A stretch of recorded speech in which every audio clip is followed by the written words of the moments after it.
My name is Erica Peppers. I'm the head of product and operations at Snowe. Snowe is a direct-to-consumer brand. We are in the home essentials business, focused on luxury quality products at attainable price points. We work with US-based and European-based manufacturers to really ensure that we're working with best-in-class products. The planning process at Snowe is really evolved from where it had been. In 2015, when we launched, we were an e-commerce only business. In 2017, we introduced third-party retail partnerships, and in 2018, retail stores.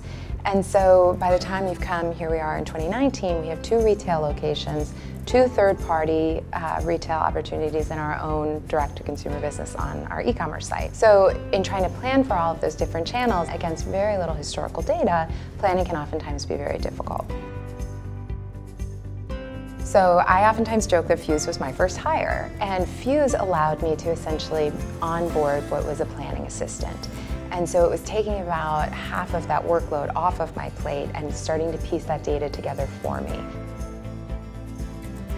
One thing that Fuse has really helped us do is start to segment by channel our different business.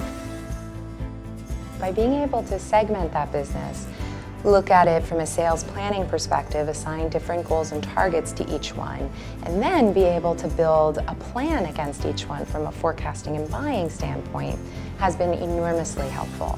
It's hard to get customers to take a chance on you, and the last thing that I want from a supply chain perspective is for that customer to bounce from my site because they don't have the item available that they really wanted to buy.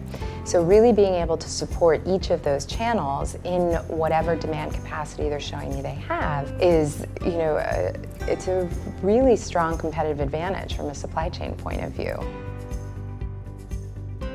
I've been using Fuse more and more as not just actual planning help, but also as a means to share information. I can use Fuse to start to share pieces of the forecast, and so as we look at sales planning, and we look at percent to goal, we look at how we're tracking towards goal, we're looking at overspend, underspend. That's information that is far easier at this point for me to share because it simply exists on a dashboard in Fuse, as opposed to me likely sharing out 3 or 4 different very bulky spreadsheets with team members. We're growing as a team, and there's more people that really need to be able to access that information. And so again, rather than having multiple spreadsheets that potentially aren't updated, I have one common data source for everybody to use as a touchstone where they know their source of truth from a forecasting perspective is always going to be Fuse.